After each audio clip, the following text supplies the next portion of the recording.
Welcome back to Red Flags and Body Bags. I'm Dana. And I'm Chloe, and today we're covering part 2 of our 2-part episode on the Idaho 4 case. In this episode, we'll be covering the investigation, Bryan Kohberger, court proceedings, and the aftermath. New information is being released and speculation is swirling. Let's get into it. The Moscow Police Department launched a massive investigation. The FBI and Idaho State Police soon joined. Hundreds of tips came in. Officers canvassed businesses, collected security footage, and interviewed friends. A key clue emerged. A white Elantra was spotted multiple times on neighborhood cameras between 3:30 and 4:20 a.m. The autopsies confirmed what many feared. This was a calculated, brutal stabbing attack. Theories erupted online. Everything from a stalker to a serial killer to a crime of passion. Let's pause right here and talk about some of the theories and facts that have been circulated and or released. So we know that the Elantra at this point became the focus. And our question is, was the driver of that car the actual killer? Police identified a white 2011 to 2013 Elantra as a vehicle of interest and later expanded that to a 2011-2016 Elantra. Moscow PD asked for the public's help locating the car on December 7th, 2022.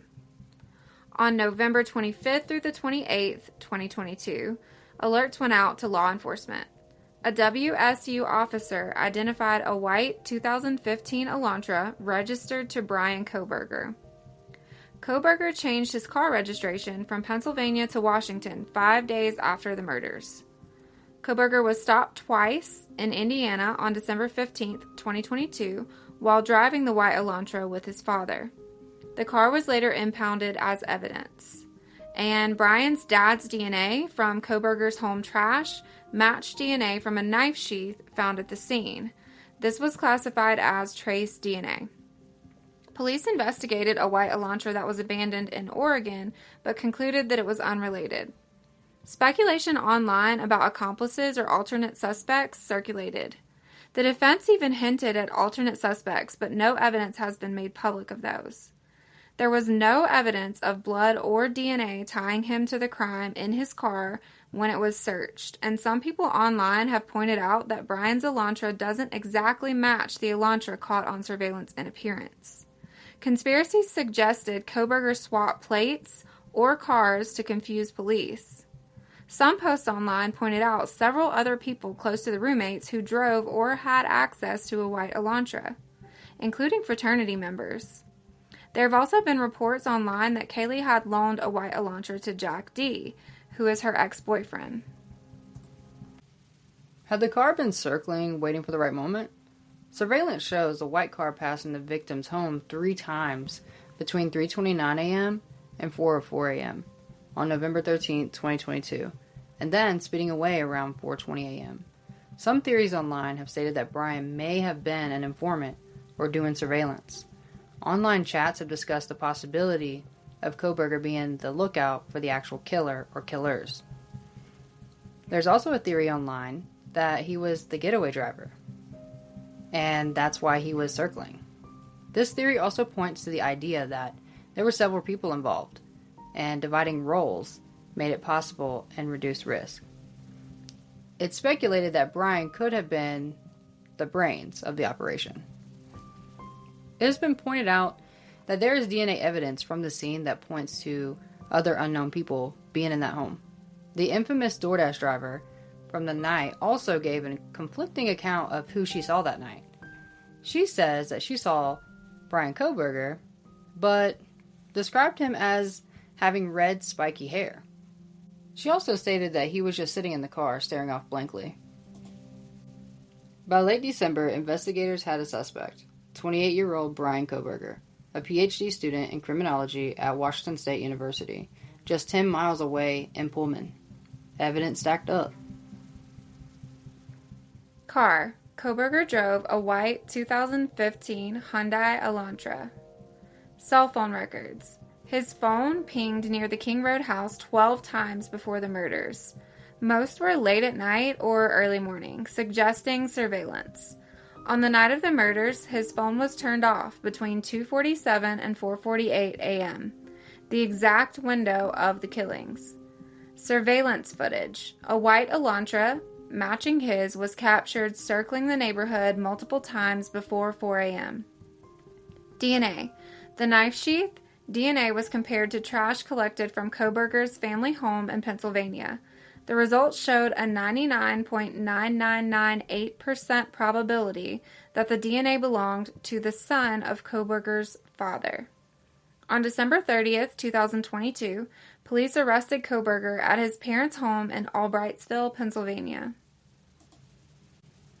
Let's pause and talk about the questions, facts, and theories we've uncovered. Why Kohberger? Some believe he was trying to commit the perfect crime, testing his criminology knowledge. Kohberger was a PhD criminology student at WSU. He written papers on crime scene processing.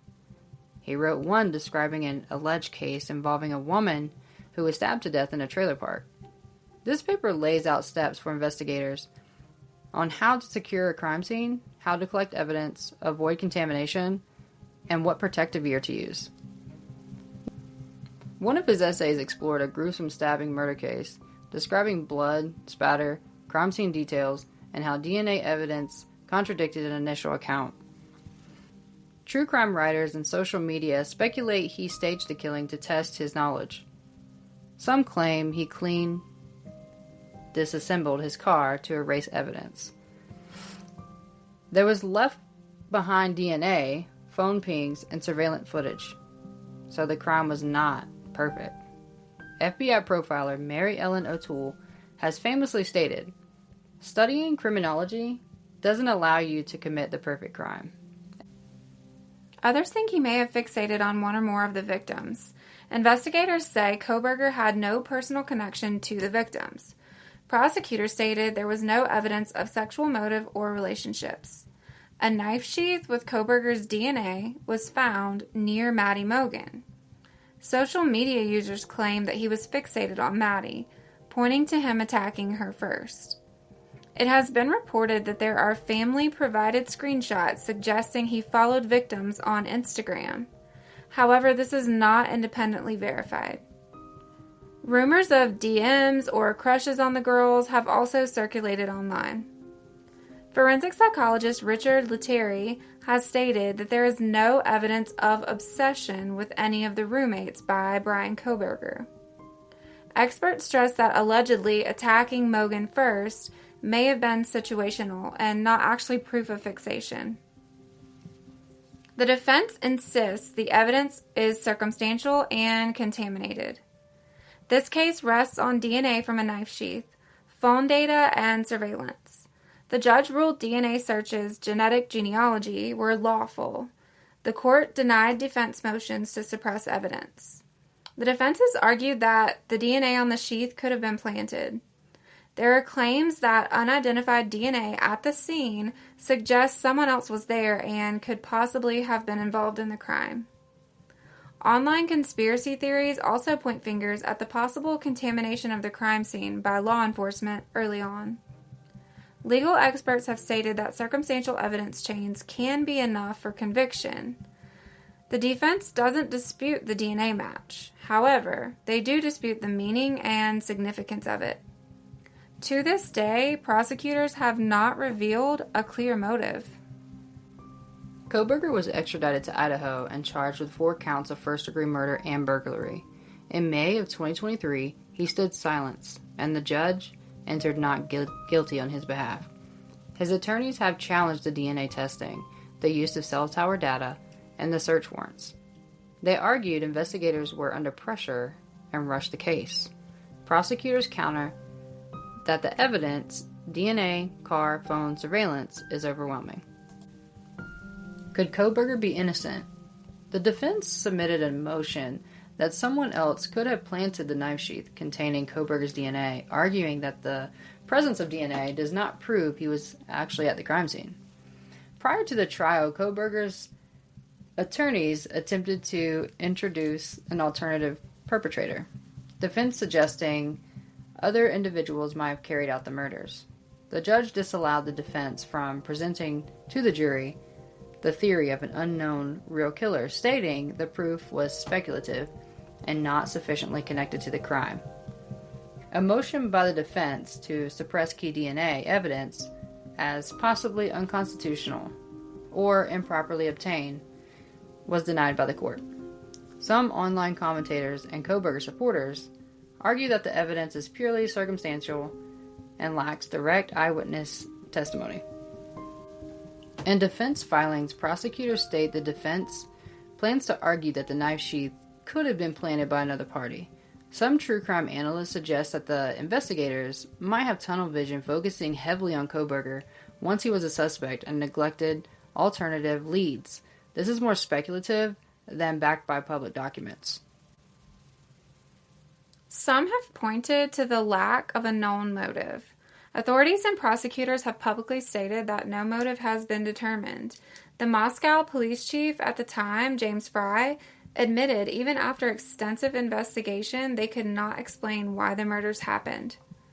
Court documents and public records show no established connection, personal, romantic, financial, or otherwise, between Kohberger and any of the victims, no publicly confirmed relationship or prior interaction. During sentencing and hearings, Kohberger declined to speak and no motive was given. Some narratives propose the motive is psychological. For example, rage, misanthropy, misogyny, or fixation. But these are speculative and not supported by released evidence. There is a suggestion by a judge that motive may never be known. In remarks after sentencing, the judge said the roommates were senselessly slaughtered and that motive might remain elusive. One public theory from investigators is that Kohberger's phone made a trip back to the victim's area on the morning at 9:12 to 9:21 a.m. after the murders, possibly out of curiosity, but why is nothing happening rather than planning? In media commentary, people speculate he may have fixated on a victim or that he had prior resentment or social rejection, although none of those are confirmed. The lack of motive is one of the most significant gaps in the public record. It's not unusual in true crime cases, especially when a suspect pleads guilty and declines to explain. Unless sealed documents or future testimony reveal motive, it might remain in the unknown category among public knowledge. Others note the possibility of contamination in DNA handling. The defense sought to suppress DNA evidence from the crime scene, arguing constitutional and procedural problems, but the court denied those suppression requests, meaning the judge determined the evidence was not unlawfully obtained or tainted. Prosecutors acknowledged the defense plans to argue that the sheath could have been planted, but they maintained the DNA evidence is reliable and chain of custody was preserved. Online true crime speculators have talked about the fact that the chain of custody might have been broken. The defense has argued that the DNA on the sheath does not prove that Kohberger was physically there, and that it could be contaminated or planted. Online commentators question touch DNA sensitivity. They argue that because so little DNA can be used in such cases, contamination in the labs or from handling is more likely. The murders devastated families, friends, and the Moscow community. Scholarships were established in the victims' names. Vigils and memorials drew thousands. Social media became both a tool for awareness and a source of relentless misinformation, adding to the pain of grieving families. The University of Idaho demolished the King Road home in 2023, hoping to ease the trauma for the community. Still, the memory of that night lingers. 4 young lives, full of promise, ended in the most brutal way. Kaylee Concalves. Guys, I'm at Charlie D'Amelio check. Madison Mogan. Xana Kernodle. Dude, you can't park here. And Ethan Chapin.